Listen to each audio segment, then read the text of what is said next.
This is We All Be News and Radio. Ron Hurd. Get up out of bed. Let's go. Let's go. Ron Hurd. That's the word. Get out of bed. Give me a jingle. My number 051. Get out of bed. Let's go. Don't be afraid. This is Herb Smith calling you. Herb Smith. All right, I know you're famous and all that kind of stuff, but let's go. Get out of bed. And welcome, Black family, to another wonderful edutainment edition of the Artivist Presents We All Be News and Radio. I'm your host for the empowerment segment, R2C2H2, the Artivist, also known as Brother Ron. We got a special one on deck today, which is entitled Unsung No More, singing the praises of Baba Dick Gregory. Unless you was under a rock last week, everybody should know that last week on Wednesday, March 19th, was the worldwide television premiere of Dick Gregory's, Brother Dick Gregory's Unsung Hollywood documentary. And there's been a lot of great feedback from this. Very inspiring hour television. Very empowering, very inspiring. A lot of surprises, including his wife speaking on camera about her husband and about their journey. And that was the first time that Lillian Gregory ever been on camera to speak about her experiences with her man, the honorable Brother Dick Gregory. And we'll have Brother Dick Gregory on shortly. He is right now in transit, but he will be here shortly, very shortly. We will check back in with you all, and he will be in, and he will be taking calls today, and also talk about some of the things, how you felt about the documentary and the process that it took from getting from an idea to becoming a reality. So we'll be talking about all that today for the next 2 hours. Feel free to call in, family. Area code 646-652-4593. Once again, that's area code 646-652-4593. If you are scared to get on the air, we're about to open up the chat room. You can type in your comments, your questions, and whatever you want to. And guess what? They might be read on the air to the one and only Baba, Dick Gregory. And Baba, people say, what is that? Well, it is a term, an African term for elder, wise person. So, I mean, it's a respectful term. That's why we call him Baba, because he's definitely an elder, a very wise person who has nothing but love to give to you all. So feel free, family, to chime in at any time. And also, we'll be taking calls, like I just said before. And we'll be talking about the process of making the Unsung series, the reaction, his thoughts, and some other stuff. So just hold on tight. I'm about to check in on Brother Dick Gregory, and we'll be on the air with him very soon. But do not leave this station, please, because we got a lot of great things to talk about with a very honorable man. And I want to thank everybody for supporting the show. I mean, Brother Dick Gregory really loves the audience on this show. He enjoys the question, the banter, the feedback, and he really feels at home on this show. So I want to thank you all for making him feel at home on the show and for doing such great jobs of doing your homework, asking great questions, observations, insights. Is very important because you're the reason why this stuff exists. You know, like Brother Dick Gregory always say, he said, information is power. Good information is good power, and bad information is bad power. But it's power, and I say that information, or knowledge rather, is the currency of the universe. Knowledge is the currency of the universe. So we're going to take a quick break and see if Brother Dick has made it to his location, so we'll get him on the air to communicate with y'all for the message of the week, because he is dropping true wisdom on We All Be News and Radio.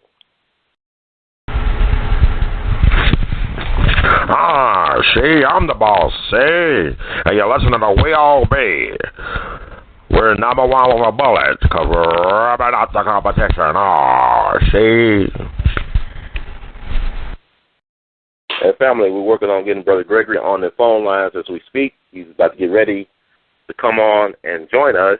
He's is getting ready, situated.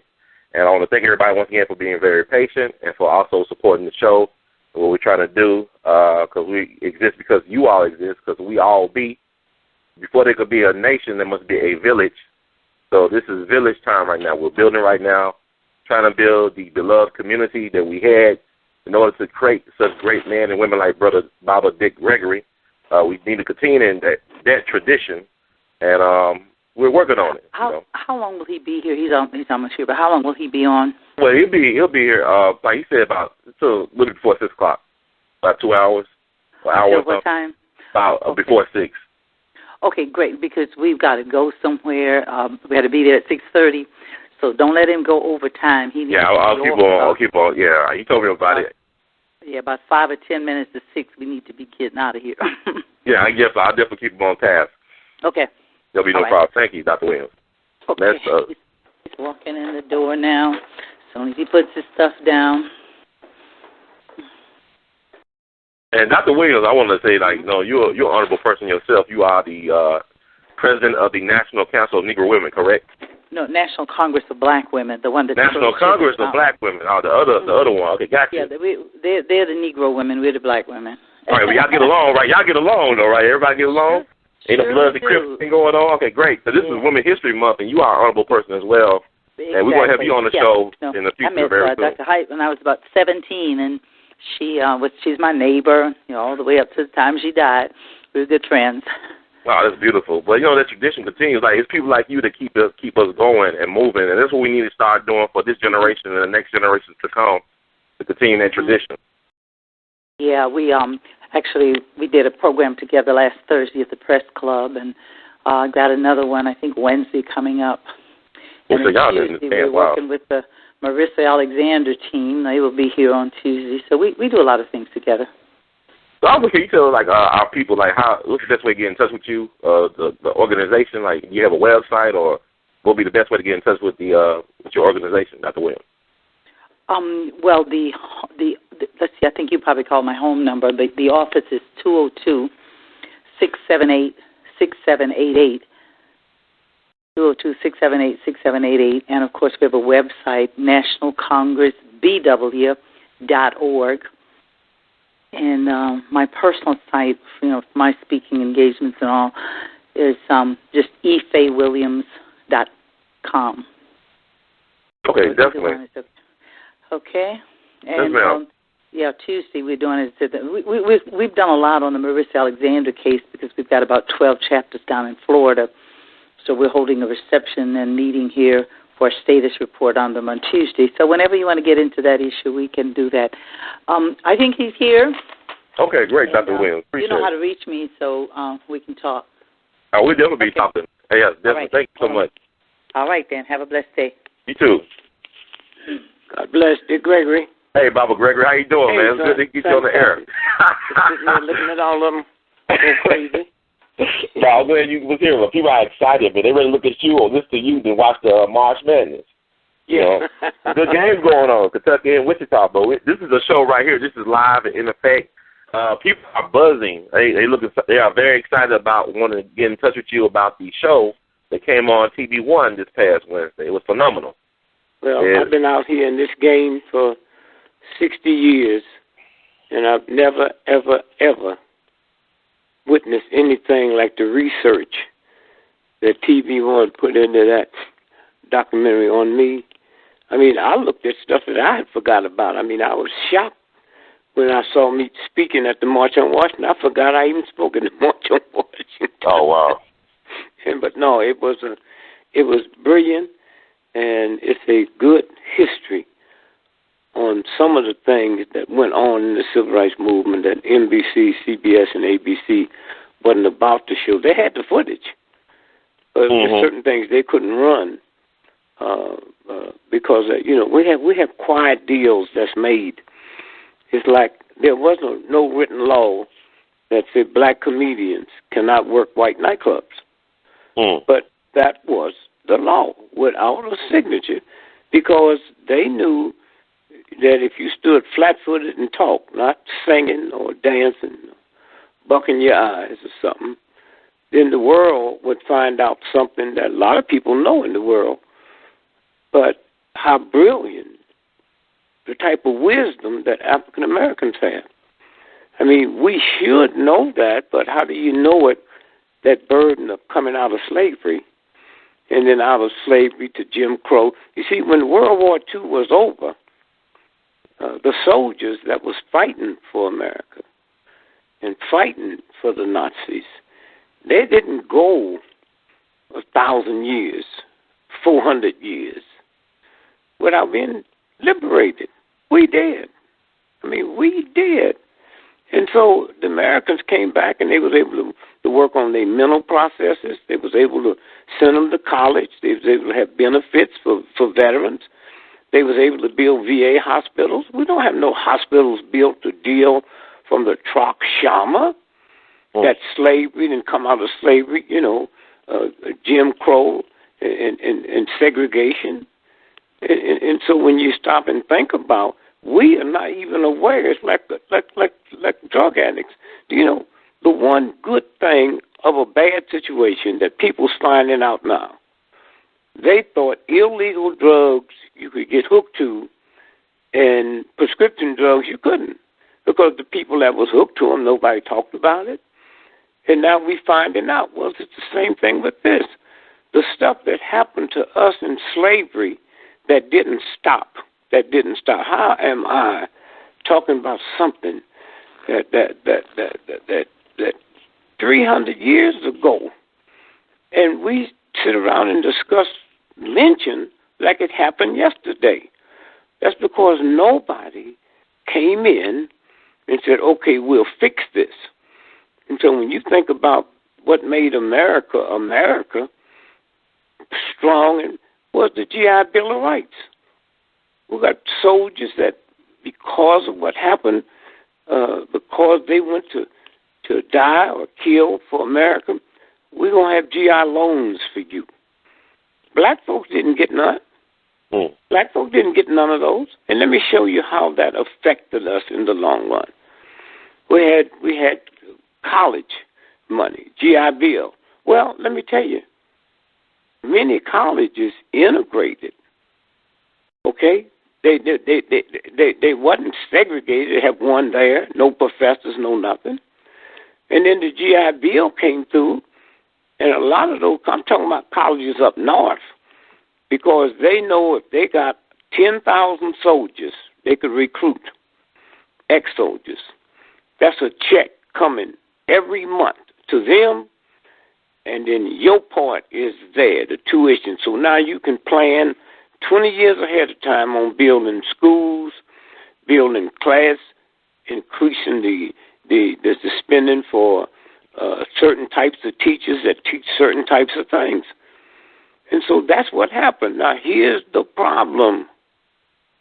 If you were white and I was black back then, you go to Harvard, I go to Harvard. We're on the same college. Huh? The problem is you go get a house with the GI loan that didn't come through banks. It came through the GI money set aside for that. I was denied. I couldn't get it. So now you finish Harvard, I finish Harvard. You work on your master's, I work on my master's. You work on your doctor's, I work on my doctor's. Now here's where the problem comes. My children, nor your children, couldn't go to college on mom or dad's GI Bill. Mm-hmm. It didn't cover you. But the home you as a white man was able to get, okay, you could home equity, that's how you sent your children to college. Mm-hmm. I didn't have home equity. I couldn't get a house. I got an education. I had that. You white, you had it. But after you finished, it's over. It didn't pass down to your children.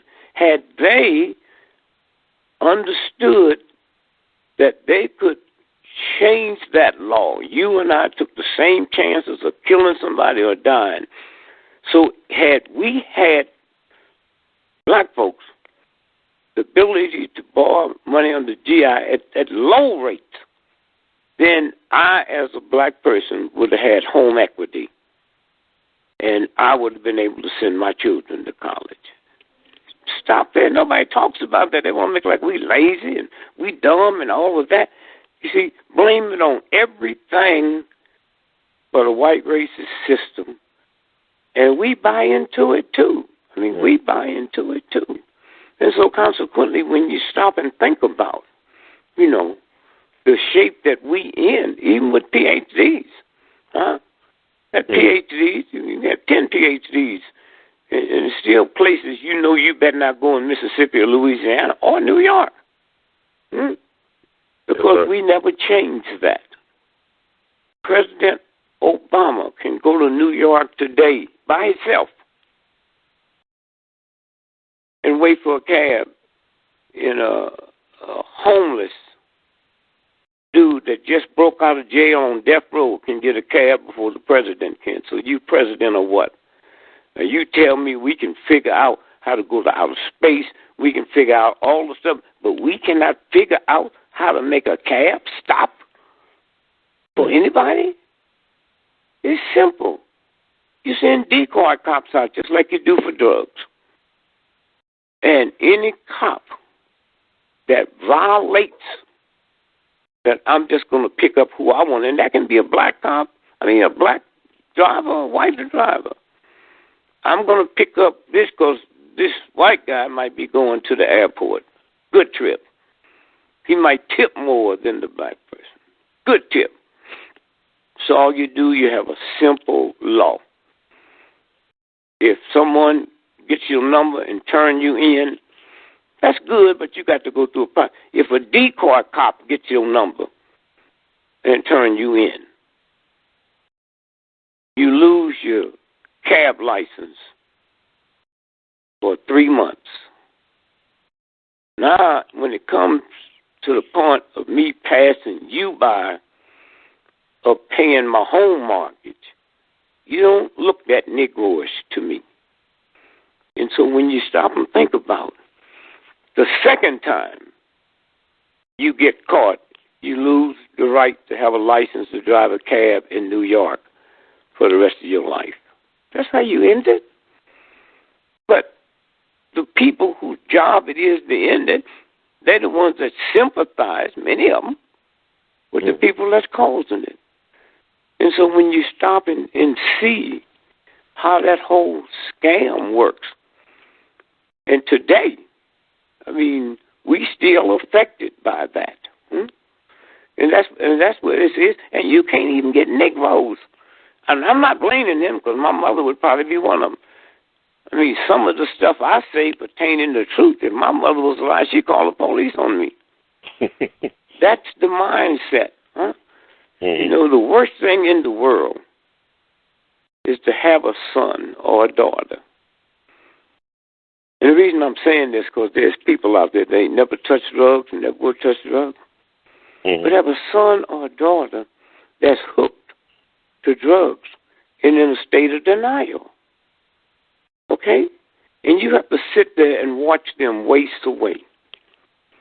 Oh, it's a horrible thing, man, for grandma and mama and dad and granddad to worry, not that you're going to be beat up by a cop, not that you're going to be robbed or mugged, that either your children or your grandchildren will take your old age pension check because they hooked to drugs. They say, well, you can have the federal government. They can wire that check to the bank. Grandma and grandpa, a lot of them can't read or write. They can't get a bank account. You'd have to come to the house. Now, we can solve those problems. Solve them real easy. But we don't want to because it's most of the confusion that keeps the folks off balance. You see, Henry Kissinger wrote an article. They put it under lock and key for 50 years, the way they do presidential papers. And some brilliant lawyers and some human rights advocates went to court, and the federal judge released the paper. You Americans be surprised how in that he referred to you as useless eaters. Now, when you hear that, you think he's talking about homeless, you think he's talking about minority. No. Youth diseases, they're talking about PhDs, cops.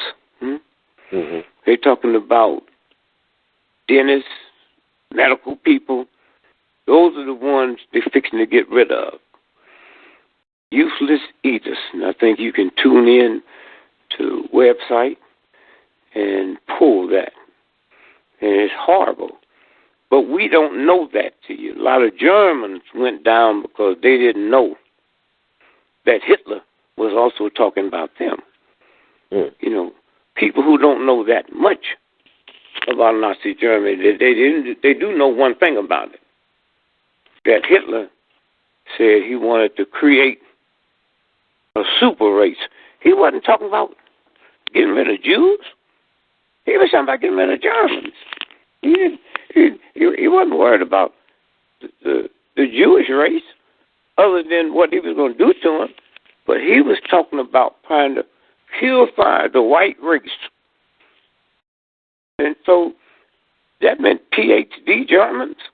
That meant folks would come in and take a blood test and find out you carrying certain things that's been passed down. So that's what he was talking about. I mean, when you look at the similarities between Hitler coming to power in this country, you know, my grandmother don't know what the Reichstag means. The Reichstag was the Senate and Congress in Germany. That's what it was called. And Hitler's folks burnt the Reichstag down to the ground and said the communists did it. The communists. So they had people believing, hating communists. Then the Jews, many of them are communists. So then those that didn't have a reason to hate them, they got a reason to hate them now. Now, look at the World Trade Building, the Pentagon. That's the same way that we came into this type of power we got now.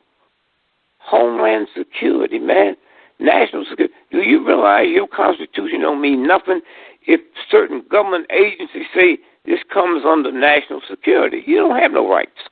Yes, sir. And if you look at the Brown Church, that was the Nazis created these youth, and they would beat up Germans, man. You see, until you can mess with somebody else, you got to scare your people. And when you go out to the airport and see that maze, you know, that's how they train rats and monkeys, put them in a maze. Wow, can we believe we can make them stand in this line? Can we believe we can make them pull their shoes off and walk on this floor that millions of people walk like athletes' feet don't exist? That's what fear is about, man. And what the Brown Sellers was to Germany, the Bloods and the Crips is to America. And even the Bloods and the Crips, man, of that ignorance, they don't know what when the book, the Committee of 300. You know? They don't know. In that book on page 85, it's brilliant. He used to run intelligence in Britain. He was MI6. So you know he gets information. When he said the Bloods and the Crips was put together at Stanford University, you had Bloods that didn't believe that. I don't have to cut you in on what you're doing just because you're doing it. Right. Huey Newton and Eldridge Cleaver, man. Those was government provocateurs. Them little punks wasn't nothing but dope pushers. And the government came and said, here's what we need you to do. Now, let me tell you how vicious this is. Let's say you are a light-complected Negro. And you are a cop. And you live in the black community. You're married to a black woman. You got a black family. Your children go to black schools.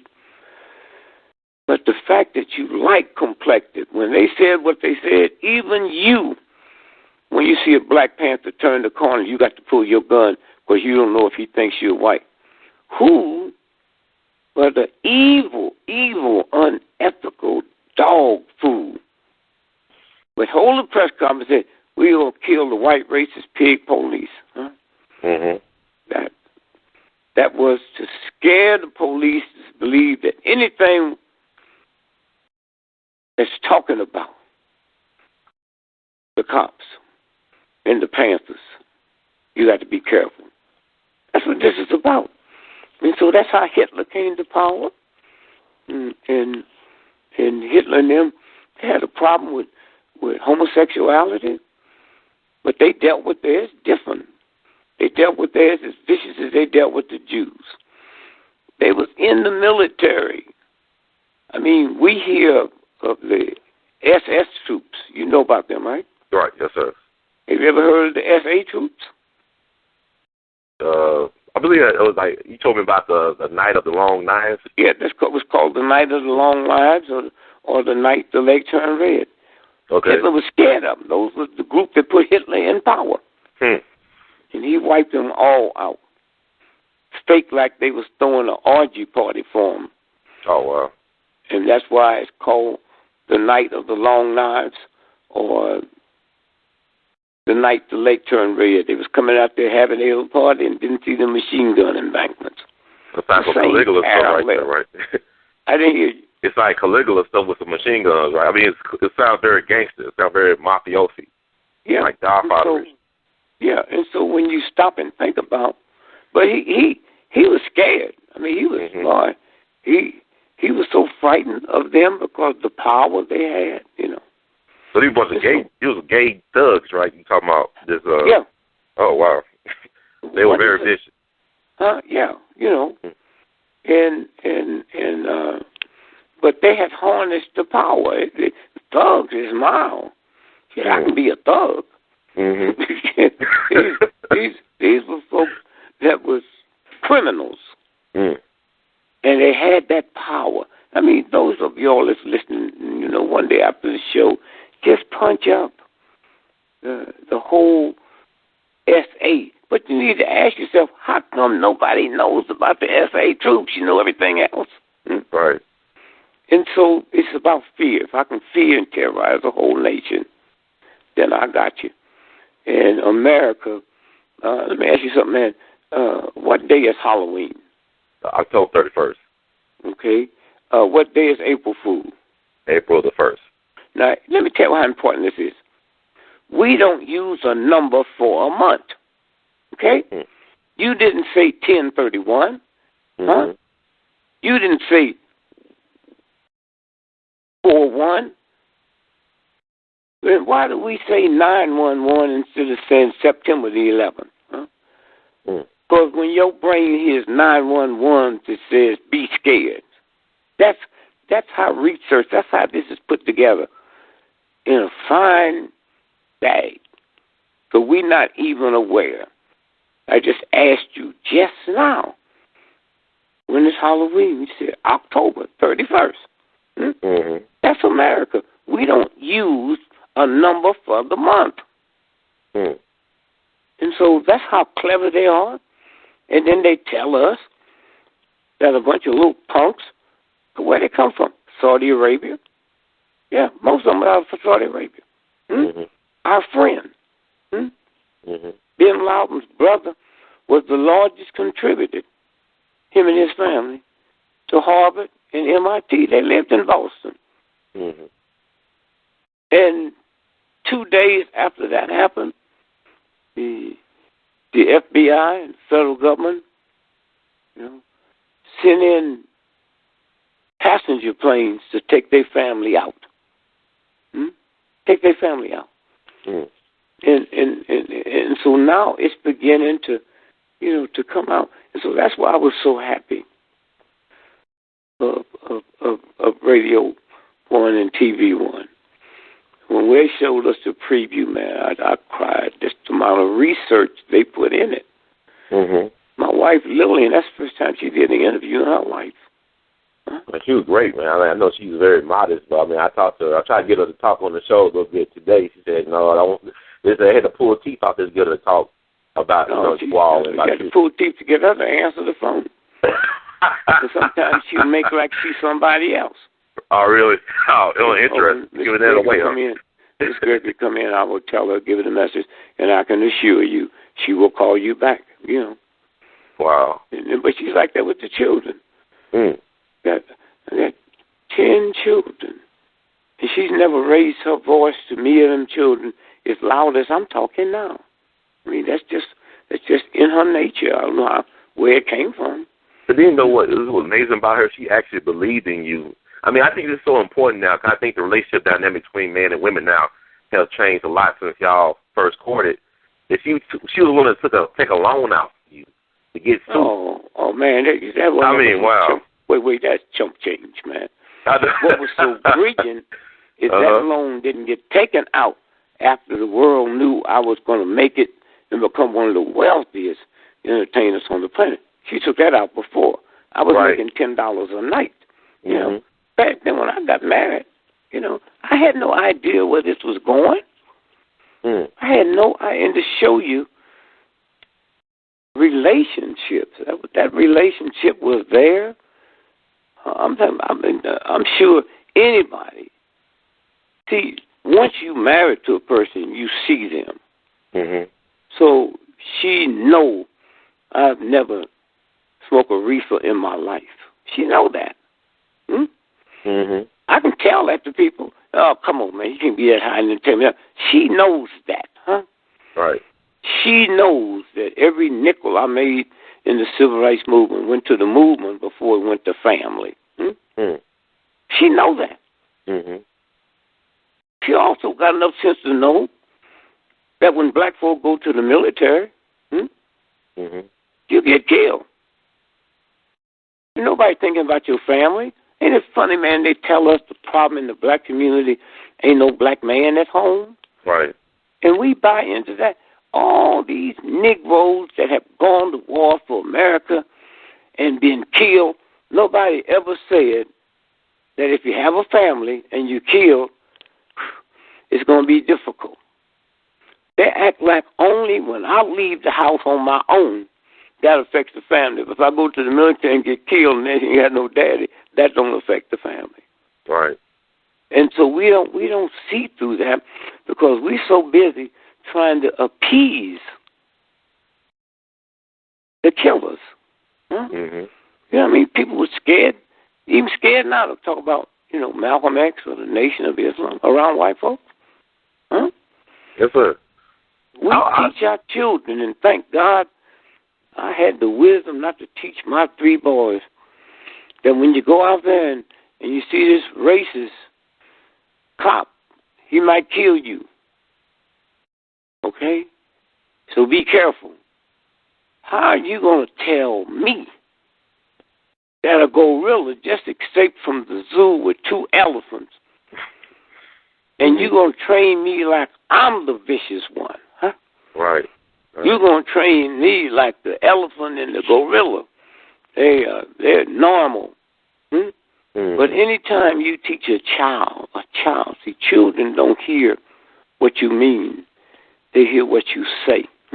Yes, sir.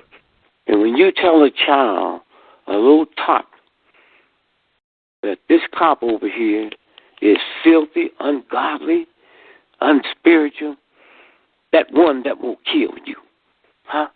You tell the children that something's wrong with them. They got enough wisdom to say, well, if the cop is that bad, why don't y'all deal with him? Huh? And yet, you black men that's listening to the show, and you white folks that's listening to the show, I'm going to tell you something that most of you don't know. I have never met a black person or heard a white person repeatedly say, that black cop, that Negro cop, shot my husband in the back of the head 40 times. That Negro cop killed my grandson. Why do you think black cops don't do that over and over and over? You think because they're more spiritual? Nope. You think because they're better trained? Nope. They know white folks ain't going to tolerate it, huh? Brother Dick, not only do they know we will tolerate it, how many of y'all have ever heard that a white cop took their gun and shot a black man? Do you know if you go to church next Sunday, go to church Easter, and while you in church, some white racist cops pull up to like 10 churches in America and shoot up your car and blow up your car, do you know overnight, overnight that would stop? Because black folks would be so outraged over my car, but not your mama or your daughter or your son killed with that same mentality. And so, again, we look, and anybody, see, you don't waste time on misfit black folks. Feel sorry? Sure, they didn't get that by their own. That's a white racist system, oppression, abuse. Okay? But America got handicapped people. When they go to war, they don't take them. Right. They don't just love them no more, but we trying to win a war. Huh? And America's won every war they ever been in. Why? Because they never tried to take people that didn't want to be in the army. They recruited the folks that didn't mind dying or killing. Oh, you're going to pay for that. You might not pay for it to the Catholic Church, just confess you did it, and it's wiped off the book. But there's a universe. I'm not talking about the God that the Baptist Church talks about or the Pope talks about. No. I'm talking about, dinosaurs from this planet. Can you hear me? Yes, sir. We hear you. For almost 2 billion years. Catholic Church didn't exist 2 billion years ago. Christianity didn't exist 2 billion years ago. Huh? I'm talking about that God that put the dinosaurs in the mountains and the sun and the stars and put me here. Do you know your baby toe? Some of y'all sitting at home listening to this, and don't take, if you ain't got no shoes, just reach down and pull. Just put your hand on your baby toe. Huh? Do you realize if both those baby toes got cut off, you could not walk? That's your balance. You would have no more balance. Huh? You realize if everybody listening to me had somebody tape up their thumbs, the left thumb, the right thumb, that thumb, not your brain, not your bank account, that little simple thumb that the real God made, you would not be able to change your baby diaper. You would not be able to go to the toilet and sit down and be able to clean yourself. You would not be able to tie your shoes. You would not be able to dry. Just the thumb. Keep everything else you got. Keep your $1 billion in the bank. Keep your house. Just that thumb. Then you start seeing what that real God is about. God, don't they call the mafia Godfather? Yes, sir. If Christians be out demonstrating against abortion, demonstrating against homosexuality, I never see no Christians demonstrating against the term Godfather used for the mob. And so as we grow and as the young children come back behind us, black and white, they see things now that when I was a little boy, white folks didn't get to see. Ain't no child born a racist. Now, all y'all believing that is fools. Huh? God has never made no junk. Huh? In the trillions of years this thing's been moving, that universal God ain't never made a mistake and put your eyelashes on your kneecap. Or put your kneecap where your eye's supposed to be. That's the God you're going to answer to, not somebody who the church have designated. That when they catch members of their church, they just send them to another, just ripping off little boys. We just hear the word thrown out, pedophile. Priests are more than pedophiles. There's a possibility that a pedophile can snatch one of my grandchildren, man. The difference between that and the priest, I didn't send them to that pedophile. You sent them children to the Catholic Church. You sent them there. And the church had more respect for protecting a pedophile priest than a child of a member And they just kept covering it up and covering it up, covering it up, until people just kept talking about it and talking about it. And then one day it happened. And they still didn't stop. Mm-hmm. And so somewhere, as this thing changes around and turns around, this white race supremacy system, Mm-hmm. and white folks is 3% of the world's population, and non-white is 97%. And nobody said, how did that 3% control the whole planet? With just 3%, you control 97%. White supremacy. Mm-hmm. It starts way back there. All right, here's where we'll do it. We'll have, from the Catholic Church, we'll have popes and priests and cardinals, but women can't be them. Women can't be. Yeah, women can't get the right to vote. They were talking about white women. Yes, sir. So if a white woman got raped, she cannot sit in a court of her peers when they catch him. Okay? Because only folks can be on the jury. So women couldn't be on the jury because they didn't vote. They didn't vote because they didn't have the right to vote. So, Baba Gregory, I want to ask you this question because it's been on my mind because a lot of it's Women's History Month. Yeah. A lot of black women that call themselves feminists say that black men are just as oppressive as white men when it comes to females. Well, they got a right to say that. Mm-hmm. We've got black men that murder black women, but they don't do it with authority. Yes, sir. Okay? Do these black women know what it was like to you to be raped by the white sheriff or the white police who you called because this black man was whipping you? Rape is rape, but when you can rape, there's no price to it. Why was you wearing that tight dress, Mm-hmm. Soldiers can kill during war. You know, there's crazy laws.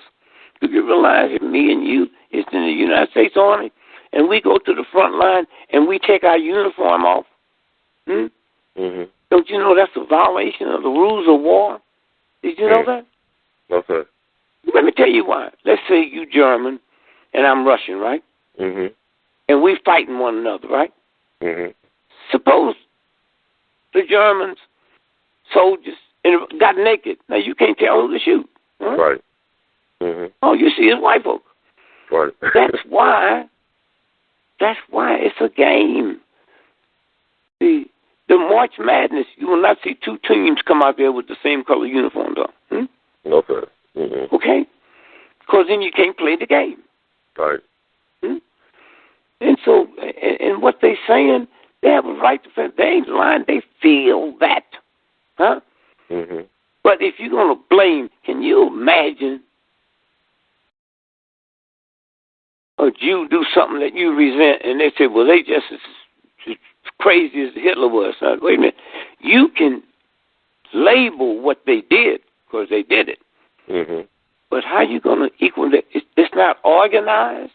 And if it's organized on a small scale, they're not marching down the street with guns and uniforms on. And so but when you get depressed, man, I mean, look at the black woman. Mm-hmm. The two most powerful forces in history are the black woman and the black church. Mm-hmm. And you got people talk about the black church and talk about the black church, and well, who cares? You see, it haven't bothered the preacher. Okay. Mm-hmm. They put the same money. The black church, they got my mom and my family hooked to religion. Well, I'd rather have my grandma hooked to religion, going to church every night, than going to the bar. We totally wipe out the crack addicts, the drug addicts. So we're so busy dealing with the church because you're not working to change it, sure. Mm-hmm. A white Jesus Are you telling me all these black, especially the black folks that feel that way, they know there wasn't nothing on this planet one time but black folks. Their anger is there's a white man. Huh? Mm-hmm. Well, that's my mother. Bless her heart. When she was alive, if you asked her about King James, all she said, well, it's King James. Where is he from? I don't know, but it's King James. He wrote the Bible. Mm-hmm. So now you got people now know that King James was king of England. And he was such a weird, strange homosexual. He hated women so bad he killed his mama. Huh? Mm. He killed his mother. The hatred he had for women. My mama didn't know that Jesus' brother, was killed the same way he was. My mother didn't know that Christianity never happened to 300 years after Jesus Christ was killed. Huh? She didn't know that. 300 years. And unless you accept Jesus Christ as your Lord and Savior, you won't enter again. Well, Jesus came in, he was a Jew. He wasn't a Christian. And so when you look at all the ignorance that's there, it's real. The worst thing in the world is to be ignorant and don't know you're ignorant. Mm. When you stink and don't know you're stinking, you're looking around at the party to see who that is that's stinking. It's you, boy. And from black folks with 10 PhDs, no PhD, can write books, can't write at all. When you wallow in filth, you become filthy. We part of this. Yes, sir. Huh? Yes, sir.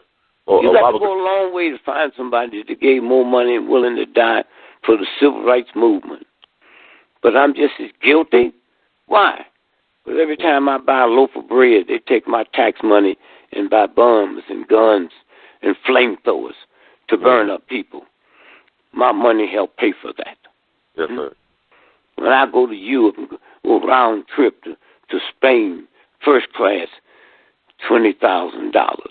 The tax money on that buys evil things to drop on people. Well, thank God someone loosened my head way up there. So when it started falling on my grandchildren and my family, I can just look up and wink and say, hey, you finally got even with me, huh? That's what this is about. Huh? Well, Bob Gregory, before you ask me, yeah. Mm-hmm. No, I just want to interject a little bit because I was thinking about what you said. Two of the most powerful forces is the black woman in the black church, and your wife happens to be a preacher daughter, which is very interesting. She's a strong black woman, or a beautiful black woman. I ain't going to say strong like you told me.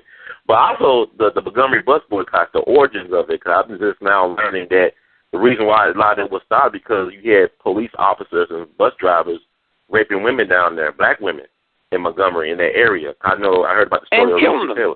And killing them, right. These are sheriffs, these are police officers and bus drivers doing it. White men. Yeah, well, wait authority. a minute. Mm-hmm. That's what I'm saying when you say black women say they just as precious as white, huh? Mm. Oh, find me a black bus driver that after you get off the bus, he have his partner come and take over the drive and they go rape you and then murder you. But people say that because confusion, anger, huh? Mm-hmm. I don't know what they was doing then. We gonna get reparations one day. Reparations. Yes, sir. 60 years from now, when all the black folks out there don't believe we deserve it, and the white folks out there that say we didn't do it, all of them will be gone. And you got a new breed of black and a new breed of white folk coming through. Coming through. And here's what's going to get you. Here's what's going to get you the biggest piece. And who's going to get it for you? Them same law firms that got 40% of the cigarette settlement. Business is business, huh? That's right. Okay. Now watch this. Mm-hmm. The word MF. Doing reparation, you're going to find out how hideous that word is. all you know about that word that you don't like about it. When you find out what really happens, that'd be a picnic for kindergarten children. Here's what the word MF means. When the white Europeans have made as much money as they could make on slavery, then now they got to get ready to go to heaven. Right. So they stopped it. And they said to America, you bring any more slaves across the Atlantic Ocean, you bring them across, and we will blow them ships out the water. Did you hear me? Blow them out the water, right? So now America said, well, God, how can we continue slavery if we can't get no new ones? So they put a sack over your head and made you impregnate your mama. That's where the word MF came from, huh? Okay? But what they didn't know is the universal rule, not the Catholic Church or the Christian rule or the Pentecostal rule. They didn't know. Well, a whole lot of people knew if you impregnate your first cousin, there's a possibility the babies, 99% will be born deformed. Right. Well, if I can have a 99% shot at having a deformed child that I impregnated my first cousin, what do you think happens with your mama? Okay. So what they didn't know is all these deformed babies start coming out. Oh, they were stunned. So then they said, oh, my God, could you sell me, could I sell you a brand new Rolls Royce with scratches all over it? No, hell no, no. Sir. Okay, so they knew they couldn't sell crippled, deformed slaves. So then they come up with the idea, let's sell them to white folks that normally is too poor and too uneducated to ever own a slave. Let's sell them to them, but tell them they have to buy a dozen at a time. Wow. And in those days, deformality was blamed on the woman. See, the medical research scientists didn't even find out that a woman had anything to do with the creation of a baby. They just thought that she was the incubator. You know, you make biscuits at your house and carry them across the street, and Sister Lala will let you put them in her oven. That's all they thought. That's all they thought. And so consequently now, they started saying, okay, so these poor white folks, man, that's like, I never had the money to get a Rolls Royce, but I can get that old raggedy used Chevy. That's what that was about. Now hear this. Move it to the real level. So men blame deformality on women. Right. So all them deformed slaves was coming out was blamed something happened in that woman's belly. Do you know black men in America and black men in the Caribbean is the only people on this planet that play what's called the dozens? No other man. Huh? Okay? The dozens. And who is the dozens? You ever been around people playing the dozens? Oh, yes, sir. Yes, sir. Well, who is it about? It was about your mama. Okay, now let's go back. Okay. How many slaves did you say the poor folks had to buy? A dozen. A dozen. Now you put this in the right perspective. The dozens about your mama. Huh? Harvard don't know that. Yale don't know that. The president of the United States, everyone they had, they don't know that, huh?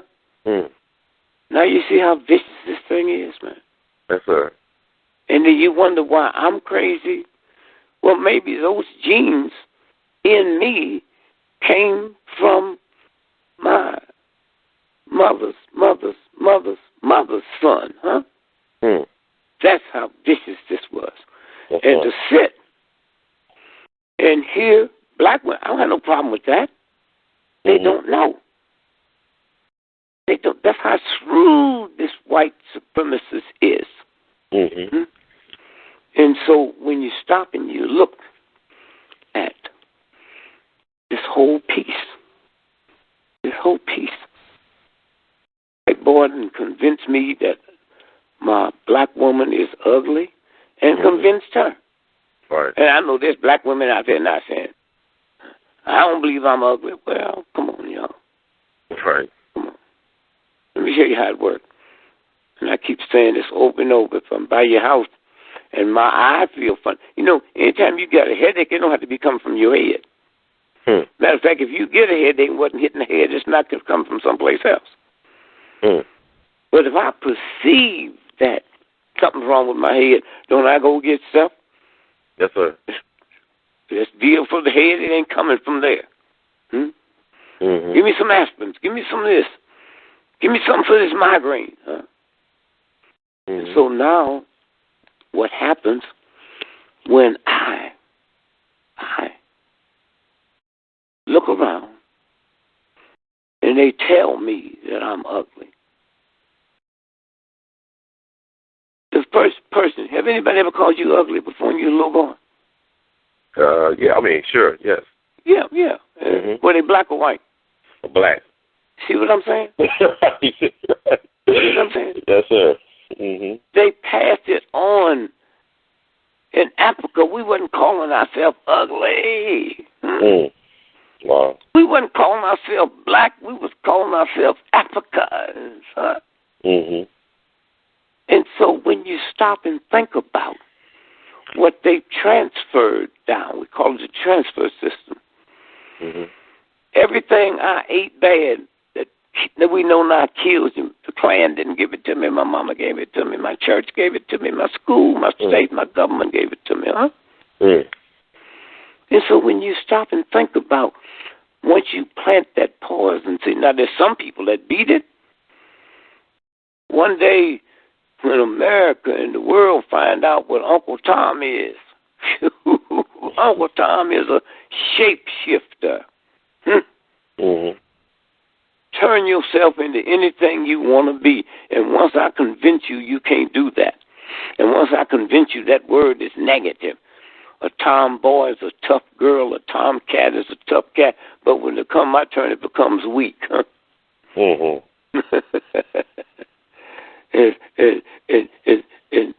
weak is when I train my boys to respect a white racist murdering cop just because you black. Then I violate my sons. Yes, sir. When I tell my children a black person got to be twice as smart as a white person, they children don't hear what you mean. They hear what you say. Right. And when you tell them that, they hear you saying that white folks are smarter than them. And now we got to have a new mentality that changes all of that. And so my black woman don't know that she's been convinced she's ugly. My black man don't know that we've been convinced she's ugly. So again, if I'm having a headache and I'm not aware it's not coming from my head, and you take me to a doctor that deals with headaches, right? Right, exactly. If I have problem with my eye, you take me to an eye doctor, right? Yes, sir. Problems with my teeth, you take me to a dentist, right? Yes, sir. So if I have problems with my subconscious mind as a black woman, believing I'm ugly, you take me to a beauty parlor. I mean, I'm in the level, but yeah, it's unfortunate. It's fine. There's not another woman on the planet white that goes to a thing called beauty parlor.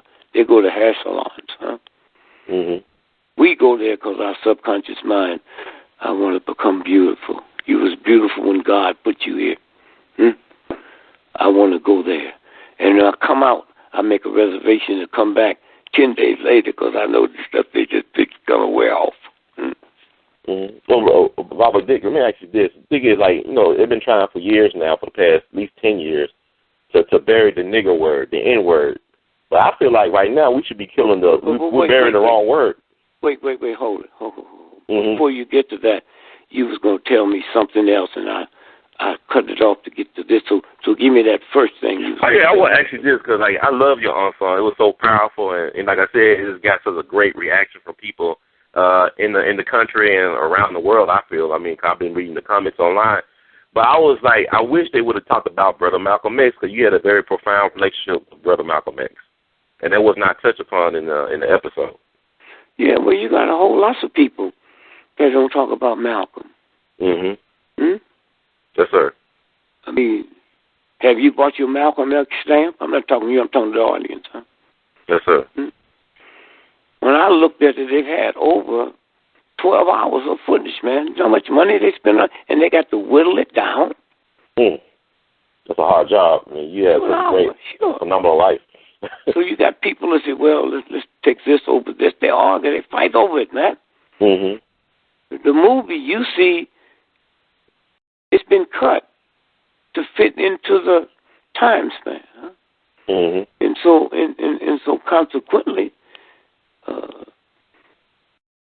people that feel that way, you got a right to feel that way, you should write them. And ask, when are we going to get one on Malcolm? He's an unsung hero, huh? Mm-hmm. That's how you take that. And then when they get through, there'll be some people in there that say, wow, man, they didn't talk about so-and-so, so-and-so. They didn't talk about Betty Shabazz enough, you know. Right. But that's how things get moving from no action to action. Now, give me that other question, and then we'll get back to what you said about. Right, exactly. I guess the other question. You see, I refuse to use the word N-word. That's an insult. Huh? That's an insult. There'll come a day that religion will be so outraged they'll dare you to use the word Christian. But it's just simple. Mm-hmm. You tell everybody to come out the closet. The gays been saying, well, come on out the closet, right? Right. But they tell us to go back in. Take the N-word and take it back in. Huh? You know, the problem with that is, like, I even look at the NFL trying to restrain black players from using the word nigger. My thing is, why is always everything universal, but when it comes to black people, we gotta restrain them? Because that's racism and white supremacy. Once they find out the word don't hurt you no more. Listen, let me tell you what the whole thing you heard, including black folks, with this discussion, the N-word of the nigger. I'm the first one on the planet that put a book out and named it nigger. Have you ever heard my name come up? They come up. I mean, they stopped Nas, the rapper, from naming his album nigger. He called it N, I believe. He wanted to name his album. I'm talking about the people that determine public policy. Right. Have you heard anybody say, well, look here, Dick Gregory had a book named Nigger, sold tens of millions of copies. Right, bestseller. You hear me? Yes, sir. So I'm saying that's their job. Why do you go into a stinky place and expect it to smell sweet? Huh?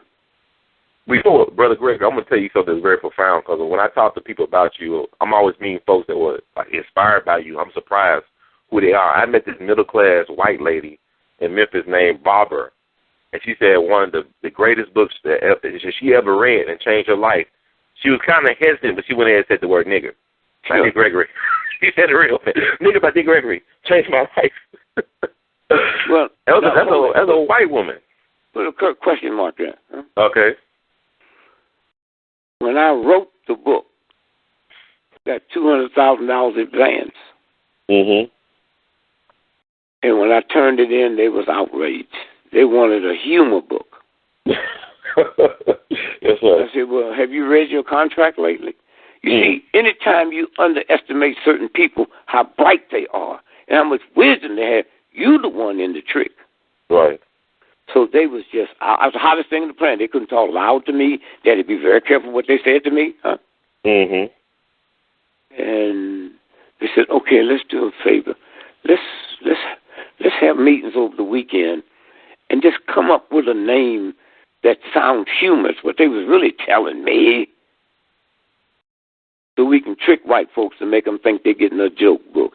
That's when I named the book Nigger. Mm-hmm. That's when I said, oh, come on, now, let's take this out the closet. Let's take this out the closet. Let's take this out the closet. Huh? That's right. And so, consequently, if you can find, I'm talking to the listeners, if you can find one black person, man or woman, that sit at the conference when it was determined, we're not going to use the word nigga, it was none there. Do that bother you? There was no Negroes at that meeting with the white folks. Well, why did they want to? Well, O.J. Simpson. They believe O.J. Simpson killed them folks and believe he got away because when them good lawyers went in and found all them documents that Mark Furman had turned in with the word nigger, the nigger this, they believe it was the word nigger that freed O.J. And so we're not going to use that word no more. Hollywood uses it anytime they want. Like Quentin Tarantino especially, right? I mean, sure, they use it anytime they want. Right. Well, there's some gangster rappers, though. No, I'm saying. You know? I mean, you listen to these gangster rappers talking about, you know, bitches and hoes. But wait a minute, what about James Brown? Didn't he say shake your money maker? Well, let me educate the folks with you. Now, when he say shake your money maker, he's really talking about the vagina that the universal God gave you to create other gods, okay?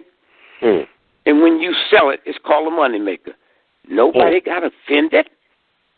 Women was just dancing and booging to it. He's talking about you. That's the code word for being a hoe, okay? That didn't bother you because he's your man. That's your age group. These youngsters come up, and it just sets you on fire. Didn't James Brown say, I'm black and I'm proud? You know what? Didn't he say that? Yes, sir, he did. I'm black and I'm proud. Yeah.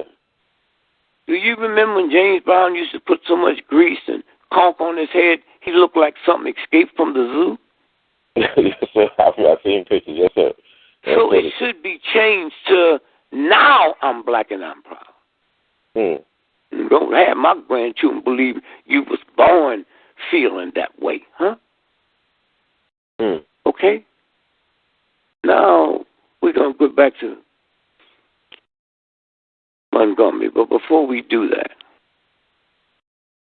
I don't know how the white supremacy had gotten inside the black woman's head to make a whole lot of them hate to see a black man with a white woman. Now, I can say this. I've never dated a white woman or had sex with a white woman, okay? Not because my love for my sister. I'm scared of white women. Huh? I used to hear all that stuff about, white woman accuse you of looking at her, you'd be lynched. Okay? I hear black men talking about it. How they get castrated. So every time I see a white woman winking or smiling at me, I reach down, man. Hold myself. Why do I feel this way? 8 years old, 7 years old. I was going to the movie looking at Frankenstein, Wolfman, Dracula, and all them funny things, and all of them come out of a white woman's belly. They never showed me one coming out of a sister's belly. So my thing is I don't want to go up in there where they came out of. No more, no less. So now let's get back to something and realize, sister, the amount of power you're giving a white woman. Go to a football game next football season, and 98% of black men that's there are there with black women. Huh? Go to the movie. Huh? Go to the restaurant. And every time you see a black man come in with a white woman, most of the folks in there is white, and the black folks is in there. Most of them have black women. Huh? So what's this game? What happened to your head? Huh? And one thing we can say about black men, I don't know how we got that way, is we don't accuse black women of having sex with white men. We don't accuse that. Well, and light complected babies come from. And so, what is this game? Huh? as well get ready for it now, because you got white children and black children going to school from the kindergarten, Chinese, everything. So they don't have no feelings about that. Mm-hmm. They have no feelings about that. And you're going to see it. It's out the box now. And ain't a damn thing you can do about it. Huh? I would rather see the emphasis put on nappy hair. God gave you that nappy hair, not Susan Roebuck. Susan Roebuck did not give you nappy hair. Mm-hmm. Chase Manhattan Bank didn't give you nappy hair. Huh? Mm-hmm. The God you talking about you want to be with? The God that you want to spend the rest of your life with, and you think you're going to get to see that God, and you can change something that God gave you. Huh? You changed it. Because that's part of what you thought made you ugly. Go around the world, black man, white man, black woman, white man, all the way around the world. Go to Italy and see how many blonde wigs you see. Huh? Go to Germany and see how many blonde wigs you see. Huh? Or nappy wigs you see. Huh? Anytime I got you wanting to see somebody else, that's bad enough when you don't know it. When you don't know it. And you know there's some black folk listening to us now who damn good and well, if their son or daughter or grandson brought somebody home talking about they want to marry me as dark as me, they have some problems with that. Hello? Yeah. Yeah. And God made you this color. And then when you start having sex with different other people, I don't have no problem with that. You know? You put enough cream, but you put enough cream in your coffee, the coffee gonna become white. But you can't put enough cream in my blackness to make it totally white. Them jeans is tucked down it, way tucked down it. Like the hair, right? Like nappy hair. Yeah. Queen King George III was married to Queen Elizabeth. Queen Charlotte. Or you mean Charlotte? Charlotte, yeah. Okay. And her name wasn't Charlotte. Her sister's name was Charlotte. And they had a big family, but she loved her sister. They just couldn't believe she married a king and now she's a queen. So one day Charlotte's hair started getting nappy. And they said, "Oh my God, what have Mama done?" Yeah, I've seen pictures of her. She looks like light-skinned black person.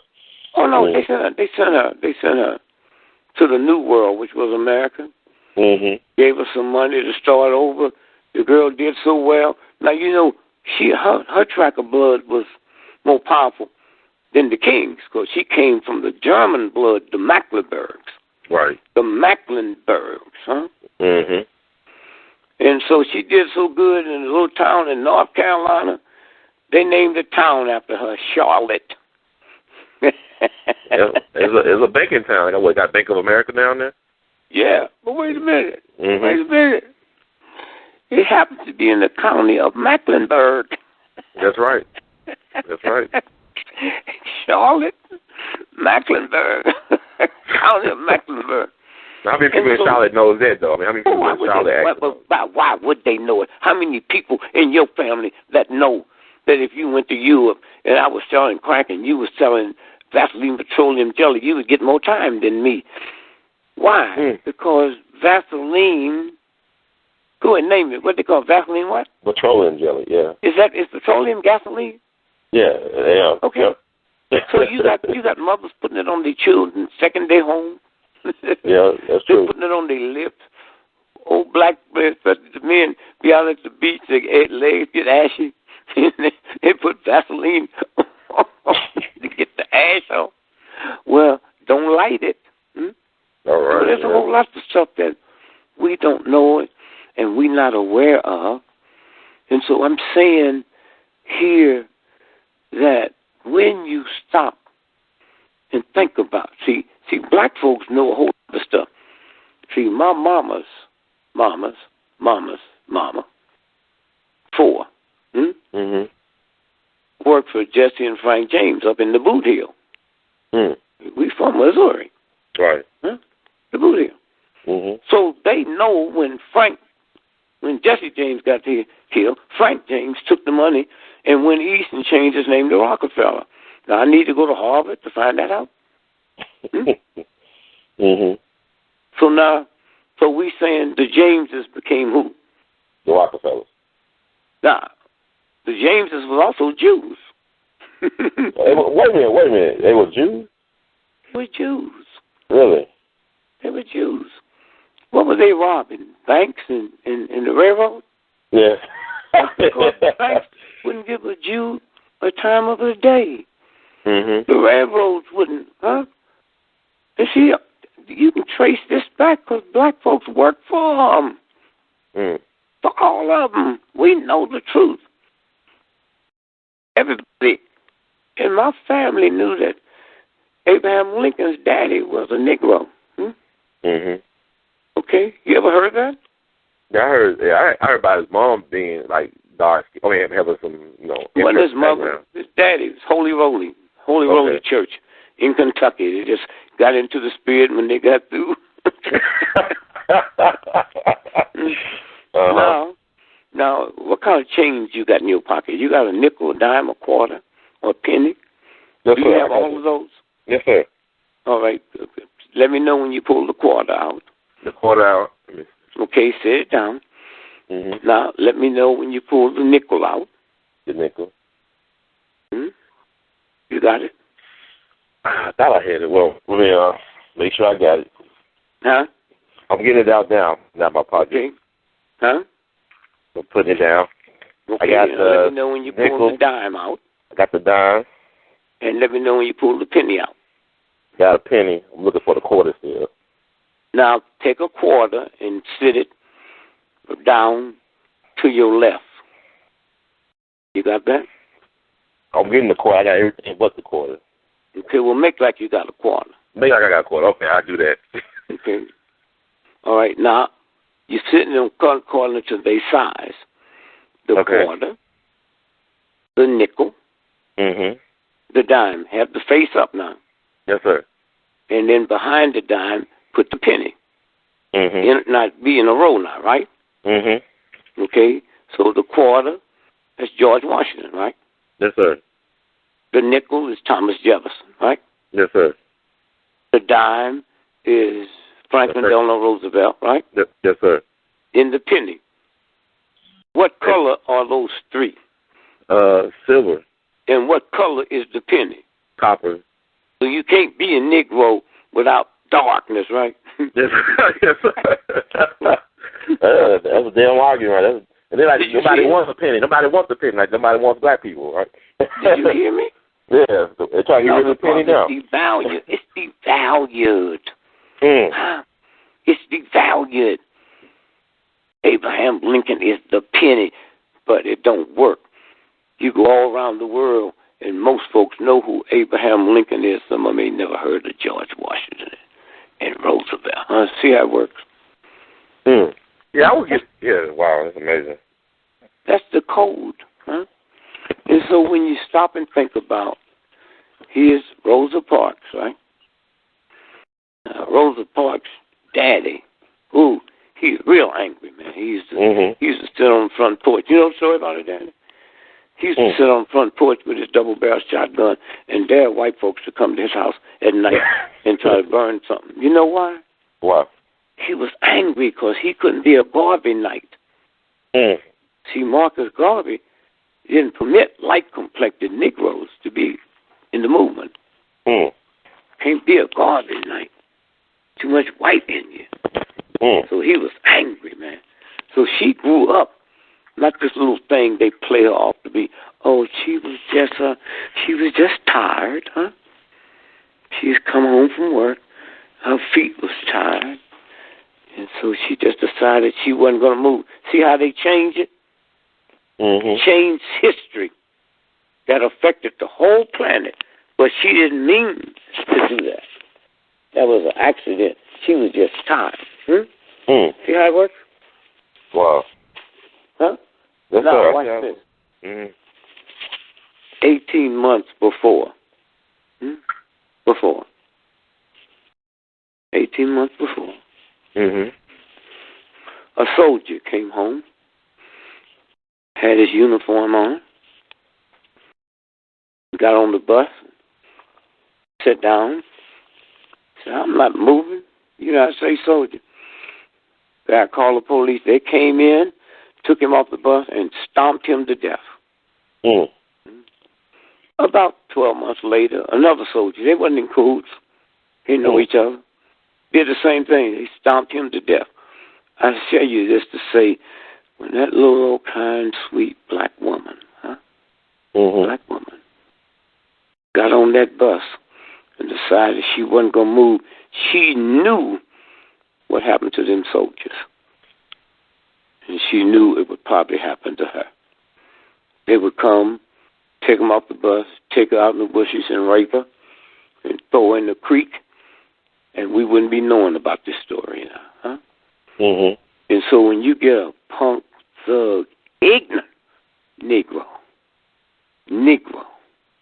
trampy Negro, like Cedric the Entertainer, that in the movie Barbershop, them white folks wrote a line, and he said Martin Luther King wasn't nothing but they call him a punk, a punk. And Rosa Parks wasn't nothing. She was just too tired to move her big, fat, black ass. First, her ass is not big and it's not black. Only a white boy could write a script like that. And he said it. He didn't know, or he probably didn't care, that he would never be able to go to Hollywood with his head stand up had King not died for that. And us out here in the movement. But I tell you what, had he called Queen Elizabeth a derogatory name, had he called Mother Teresa what he said about the boy be dead. He got his own TV show now. I know last 2 years ago, no, 5 years ago, he was at the White House performing for the Bush presidency. Right, yeah. Had he said that about the Pope? What I'm saying is, this is what they put in your face. In your face. You can't say it about them, but you can say it about this. And then my mentality, I see nothing wrong with it. A whole lot of people did see something wrong with it. But I see nothing wrong with it. And so let's say you was a German, a smart German. 18 years old, right? And you hear the word, the N-word. So what would you think, the N-word, or would you have to look it up in the dictionary? Huh? I have to look at... okay, so when you look N-word up in the dictionary, it would tell you N is the 14th letter in the alphabet. Right, that's right. Okay? Okay. Well, I was thinking we're killing the wrong N-word. We need to be killing Negro instead of nigger. We need to bury Negro. No. Okay. The NAACP should be arrested for kidnapping and murder. They had a funeral to bury the word nigger, yeah. That Detroit, wasn't your right? child. That was white folks' child. That's white folks' child. So you're going to kidnap and bury him? And so when you stop and think, let's say you're in Memphis today, right? Yes, sir.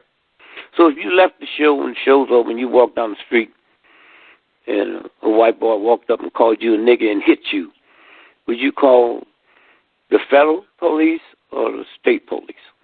I call it federal. That's a federal crime. That's a hate crime. That's a federal crime. Hate crime, right? If that same boy would have walked up and called you N-word, then hit you, that's not a federal crime. No, sir. Not at all. It's not a federal crime, huh? And so as you look and see this thing is changing, and it will keep on changing and keep on changing. And before we talk about the missing plane, do you have 3 minutes, you can talk to the folks. So I have some folks that's going somewhere, and I got to show them while I put the key. I'll be right back. Yeah, cool. Don't be no problem. Okay, fine. But you got to keep talking because people. Yeah, I'm still going to keep talking. Again, this is Brother Gregory. He's been honored. It's honored to have him on. This is the post Unsung Hollywood show. We're talking to Brother Dick Gregory about his views about a lot of different things, and we also touched upon the Unsung Hollywood show that premiered last Wednesday. A lot of great feedback, and we're going to continue to take his point of view as well as take some calls before he get out of here, because he's got a short time period before he got to go on to another engagement. So I'm just thankful that Brother Gregory has agreed to honor us with his presence and his wisdom and insight, because he truly is a one-of-a-kind phenomenon. So please feel free, people, to call in. Area code 646-652-4593. That's area code 646-652-4593. And I will try to get to as many calls as I can with it by the end of this segment, which will be ending almost a little bit over 20 minutes from now. So we'll try to answer some of the questions. No problem. I want to get to the line because people have been waiting patiently to ask you a question or offer some insight about what they've been hearing, and also about the your TV documentary, which was very brilliant. Mm-hmm. And I want to get to the chat room. Somebody asked a question I think is interesting. I've been hearing this among people for a minute now. I'm not sure about what's going on, but somebody wanted me to ask you about your views on Minister Louis Farrakhan moving to Scientology. Have you heard about that at all? Yeah, I've heard about it. Yeah. And what are your thoughts about that? Huh? About him going over to Scientology. What are your thoughts about him going to Scientology, moving towards that way? Slow up, so I can hear you. You said, I heard him say somebody wanted to ask me about that. Yeah, your views on Minister Farrakhan. And then what did you say after that? Moving to Scientology, and why has the media not reported on it? Well, a lot of stuff the media don't report because you're not on their radar. Mm-hmm. Or maybe they tried to hide the fact. But see, the reason I can't comment on, I know him. I haven't seen him, mm-hmm. to discuss it with him. But the other thing is, you should call. You got people, your listeners want to know. First, you got to tell people what Scientology is. Mm-hmm. Huh? Yes, sir. They don't know what Scientology is. It's this white thing aimed at white folks. Huh? Mm-hmm. And where it came from is when Hitler and the Nazis lost the war. Head of naval intelligence was Hubbard, remember? Mm-hmm. Who wrote the book? Ron L. Hubbard, that's his name, I believe. Ron L. Hubbard, yeah. Mm-hmm. Okay? He got up all of Hitler's mind control research and copied it. Huh? And turned the originals in to the United States government. He kept the copies, and out of that came Scientology. It's a mind control thing. Mm-hmm. And that's why the Germans, if the Germans find out that Minister Farrakhan had and could prove it, he could never come into Germany. That's why no movie that the Scientologists had anything to do with is permitted to be shown in Germany. Wow. But first, the fact that Farrakhan is alive, somebody should take the time to run him down and say, well, we'd like to know, is it true? Ask him, is it true first? Right. Is it true? And is there a reason? Mm-hmm. And then we go from there. Yeah, okay. Thank you. All right, and we got a couple of calls I just want to get to right away. Area code 215, y'all on the air. Welcome to We All Be. 215, Philadelphia, huh? Yeah, Philadelphia. Yeah. Petapoo, Zwana Honorable King, Dr. Dick Gregory. Wait, will you tell her to hold up? Will you hold a minute? Tell her to repeat that, because I'm getting a little scratching in her voice. I'm hearing like I want to hear everything she's saying. Yes, sir. Can you repeat that, please, madam? I said, Dwana Petapoo, Honorable King, Dr. Dick Gregory. I am Angela Del Philly, Angel Lady Love, a.k.a. I am Sister LBB Louise in the Philadelphia. There are 14 cities named Philadelphia in 11 states within the United States of America. This is the Philadelphia where the Honorable Empress Philae brought millions of women, as Honorable Sister Amy told you last week. And there are still situations here that we need your help. But I saw you in 1969, and Lou Rawls was on the ticket. But I've never had an opportunity to tell you, when we came out of that stadium, there was a Saturn planet seen in the sky. And I've been trying to find anyone to know about that. That's the teacher. Also, I've seen you, and you taught me at Irvine Auditorium of the University of Penn when you brought forth information about what really happened with the Ronald Reagan shooting, as well as the mad cow of the 1970s and the cheese. And yet, they had the nerve, audacity, and gall to bring back the mad cow towards the end of the 21st century. I mean, at the end of the 20th century into the 21st century. Now, you just brought forth information about the lead bullets last week. I've been investigating that, and when one looks up what lead poisoning causes, this could be one of the reasons that what's happening with our police, as well as our children that have been in the armed services. But wait, what's happening in the Philadelphia right now, the utility companies, all of the things that's happening is using a Nazism communistic theme, the Gestapo, gentrification, Holocaust means fires, the very situations of concentration camps. They're making schools concentration camps, hospitals, but most emphatically senior citizen homes. And I want to talk to you more about that, and I have spoken to Theodore today. Yes. So I'll get more in detail with that. But the last time I saw you was when you were crossing South Broad Street onto Broad and Chestnut, and we stood and spoke. And I endure the times that I've seen you in life. So I'm looking forward to speaking with you, because now I'm a great-grandmother and a great-great-aunt, and my wisdom has excelled because of you. And I thank you so much for being a master teacher in my life. Thank you.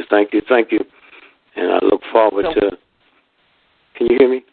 Yeah, she can. I look forward to hearing from her more and go over the details. But mad cow disease is 250,000 Americans die from mad cow disease every year, and that's been happening long before the world heard the word mad cow disease. You said 250,000 Americans die from every year. You can punch that up.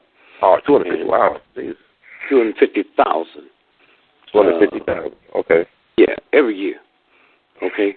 And if I know that, the doctors know it, and the government knows it. What's that other thing that we saw down, that mosquito that come out of Egypt? West Nile disease. Let me tell you something. West Nile virus, right? Now, watch this. See, we name stuff after people who we hate and have to go to war with at one time. Huh? So, German measles, you heard of that? Yes, German measles. Germans ain't never had it. All right. Gotcha. The Asian flu. Remember that's before we went into Asia? Started jumping on Vietnam and Iran and all of them. And so what we really looking at, is for the truth. The truth is in you. The truth don't become truth just because you believe it. The truth stands up on its own. 2 and 2 is not 4 because you believe it. 2 and 2. And now one day when one of them brilliant geniuses come through and say, wait a minute, ho. Here's how we're going to do this. Because there's a lot of ways you can get at that. 5 minus 1 is 4. 2 plus 2 is 4. So, the mindset. But what she just said is going on. Remember we talked earlier about the Kissinger paper? Right, exactly. Useless eaters. Referred to.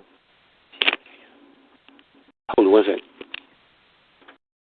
And how, we referred to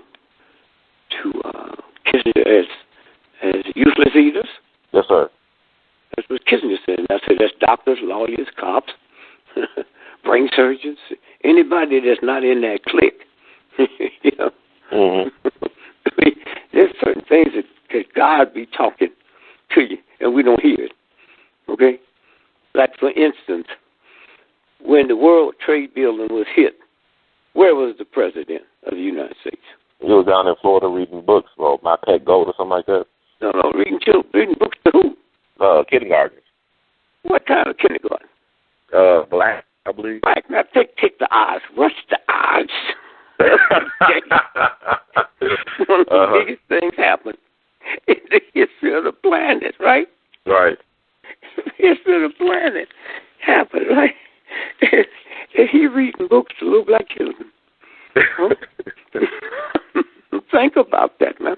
Mm-hmm. And then a couple of years later, that's why I say y'all meditate that the truth will come out. Somebody was interviewing him in some kind of way, how the universe can baffle your mind. Mm-hmm. And he said, yeah, when the first building was hit, I was watching it on television. Mm-hmm.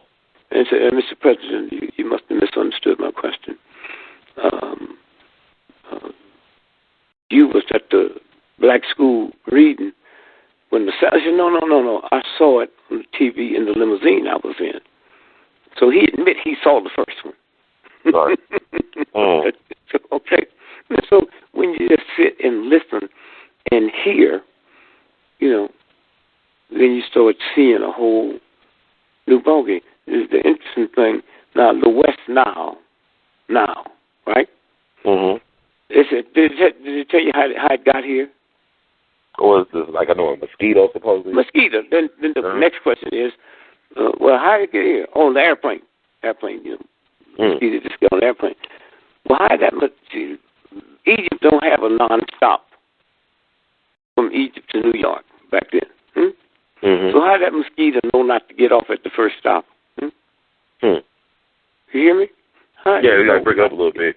Brother, I don't know, it's some type of static or something going on. Okay. Can you hear me better? Yeah, okay, yeah. Yeah, so how did that mosquito know not to get off at the first stop? Mm-hmm. Okay, the other question that has to be asked is when you think about, all of the lead.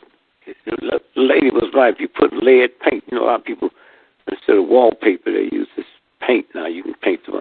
If you put lead paint on your kitchen wall, there's a possibility your children will end up with lead poisoning. So how can cops wear guns 8 hours a day minimum around their belly and don't get lead poisoning? Right. So that's the behavior. Do you realize more cops in America die every year from suicide than killed in the line of duty? Did you hear me? Yes, sir. Okay. Do you realize the number one divorce occupation in America is cops and their second wives is prostitutes?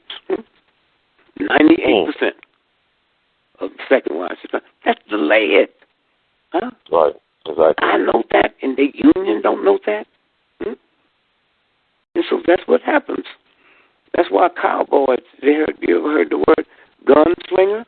Mm-hmm. Because that gun they had in their holster slung down off their body, couldn't touch their body.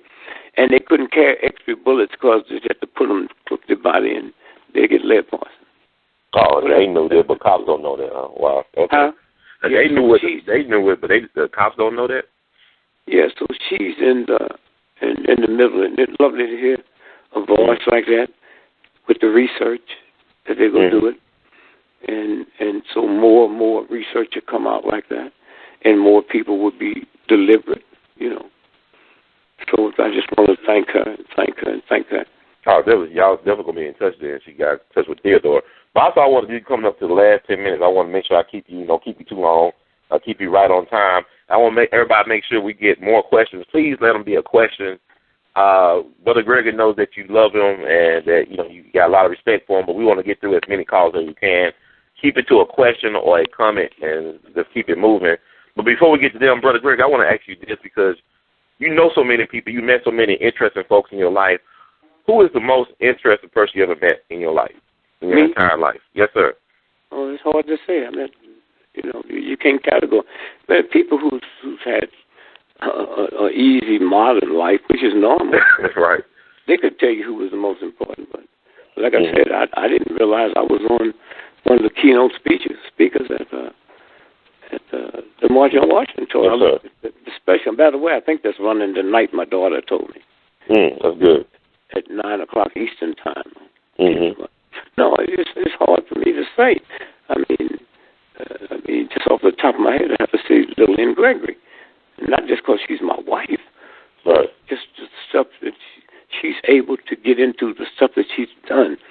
You know, stuff that we went on assignment to bring stuff back in. I had somebody call me last night and said, "I understand you saw the picture of the plane that's missing." I said, "No, but people keep calling me." But I said, "Let me tell you how that works. When Tiger Woods got beat up by his wife, a friend of my daughter called her and said, you know, he came into this hospital where I'm here, and if you could see the pictures we take of his face, if I didn't tell you it was Tiger Woods, you wouldn't know it's Tiger Woods, okay? That was a different whooping, didn't come from his wife. Okay? So now I say that to say that I said, well, tell her no, she can't send it to you and you can't give it to me. That's a federal crime, man, to discuss somebody's hospital stuff, you know. That doctors, you even have to sign something for this person to send it to another doctor of yours. So I said to the guy the other night, I said, well, I know where the plane is, I mean, and why it's there. But I don't need no picture because that's a violation. That's where the picture come from, you know, that type of thing. But those of us that's out here knowing, we know. Sometimes you look for stuff, you don't know what you're looking for. We was alerted to the pirates, the Somalian pilots. It was pirates, remember? Right. Was taking them all tankers with 100 million gallons of oil on them. Remember that? Do you know them pirates, man? They didn't even have a rowboat. And you're gonna attack a fleet from the mightiest naval country in the world and get by with it? So if they would have said, "Okay, all right, y'all, okay, take it, just let us off, y'all sell it," they wouldn't even know where to take it to sell it. Those was white folks behind that. Yes, sir. It might have even been the country whose ships belong to. And then they're going to dupe us more to make a movie out of it. A movie out of that film? What went on that it deserved to be a movie, huh? Right. And use one of the top actors on the planet, huh? And with not only the top actors, it played it up like it might get an Academy Award. Right. So that's those are the things you have to look for. All of us are not qualified. I mean, just a whole lot of us don't know about fighting so fires, so you go get firefighters and come. Yes, sir. That mess out there in Seattle, Washington, they were that mudslide. Okay, well, I don't qualify to go get nobody out of the mud. I want to make sure, you're right about that. But I want to make sure I get some of these calls. I know it's so many. I hope they, please keep it short, everybody. Ask the question. I got 15 minutes because I got to run. Yeah, 15, okay, that's cool. So, 901, you're on the air. I think I know who this is. 901. Hello? Yeah, how you welcome to the show? Yeah, you're here. This is Ron's mom. I just wanted to take the time to thank you for taking the time to mentor to Ron and allow him to provide history through your eyes, because he has been doing history since elementary. He learned the whole encyclopedia by the time of the 6th grade, and he started the Civil Rights Museum as a docent in the 5th grade, and he's always been passionate about giving African Americans the true history and letting them be able to pass it on. So thanks for validating him in his cause. And I enjoyed your movie the other day. It was very powerful, and it made me run. I'm so glad that he's working with you. Thank you. Well, thank you. I appreciate it. It sure is nice to know that mom. Yeah, I had to get her here because she'll never let me hear the laugh of it. You know how it goes. Well, remember now, she aimed you that way. You know, mm-hmm. You know, she aimed you that way, and what a blessing. And you haven't seen nothing yet. See, this whole real thing's going to open up. You know, open up. And the good thing about these shows is good. As long as you don't argue with nobody. You know, I mean, there's government agents that will call you up and try to trick you. Yeah, you're right about that. I've been a lot of that trickery. You don't even get into that, man. You just let it go because there's people out there like your mother that's waiting to call from a positive standpoint, you know. So what a blessing. But, you know, it's like this, for instance. Nobody can tell you where crib death come from. Huh? Crib death. Huh? And there's a bunch of us that know where it come from. Is mothers from nations were in the culture to feed your baby cow's milk. Now, the most important ingredients in milk is not calcium. You get more calcium out the Sunday paper. Wow. If you ate that. Then vitamin C, you know, calcium tablets. And so mother's cow's milk has 300 times more, the most important ingredients in milk is casein. Casein builds the bone structure to carry the body's weight. So cow's milk have to have 300 times more casein than mother's milk because they got to build the bone structure to carry a ton plus. Mother's milk has enough casein to build a bone structure to carry a maximum 175 pounds. Okay. So now, if you took mother's milk and put it next to cow's milk, you'd have to put 300 times more water in it to get it to look the color of cow's milk or mother's milk. Okay. So now, there's two other things they do with casein that comes out of cow's milk. They make glue. Glue. And can't think of the other right now. But cow's milk, they make glue. Is it coincidental? The number one milk company in the world, which is Borden's Milk, headquarters in Ohio, just happened to make Elmer's glue. Oh, wow. I didn't think about that. Oh, my God. And got a picture of Elsie the cow. So this casein clogs up because some of them fights it off, but you're always affected by it for the rest of your life. But the ones that can't fight it off, they die, and they sleep at night, and that's why they call it crib death. Oh, wow. Okay? And so that whole thing, there's nothing where you can read what God say, mother, so you can have firm breasts so men can appreciate them. Drink cow's milk. Do you eat cheese, man? Do you like cheese? Oh, yeah. Have you ever ate? You said what? I like cheese. Yes, sir. Yeah. Okay, but have you ever ate? When I was eating cheese, the cheese I liked the most, man, was cheddar cheese. You ever ate cheddar cheese? Oh, yeah, I love cheddar cheese, yeah. Yeah, what color was it? It was yellow. It was like a weird yellow, like a yellow-orange. Yeah, have you ever seen any orange milk? No, I haven't. So where do you think that yellow come from? Food coloring? Or... And if you go out to the neighborhoods with the super white folks here, they got about 200 or 300 different types of cheese. All of it's white.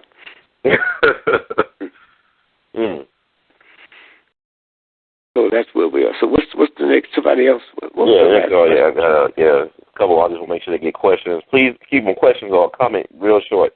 860, you on the air? Yeah. Welcome to y'all. Hey, Brother Everett, how you doing? Good evening, Ronald.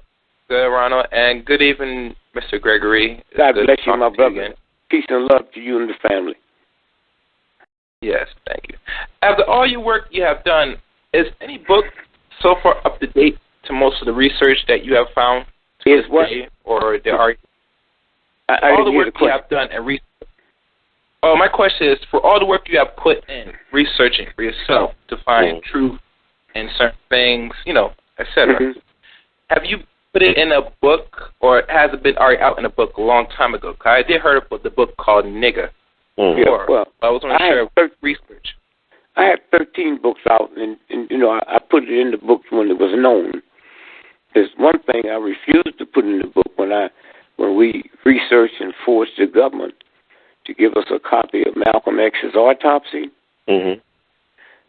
Because we said, wait a minute, that wasn't a federal crime. If they was robbing the bank and kill Malcolm in the bank, you might could stretch it, but that wasn't a federal crime. So why y'all got the autopsy? But when you get the autopsy, you got to go back for you younger folks. When Malcolm was assassinated, Malcolm had walked up on the stage. They had recruited these black thugs, the government. Somebody threw a smoke bomb in the back of the audience ballroom, and everybody panicked, and they ran up to the stage. Now, he's on the stage, they down on the floor, so they shooting up. All the bullets in Malcolm go down. That's the first time we realized that they gave them punks blanks.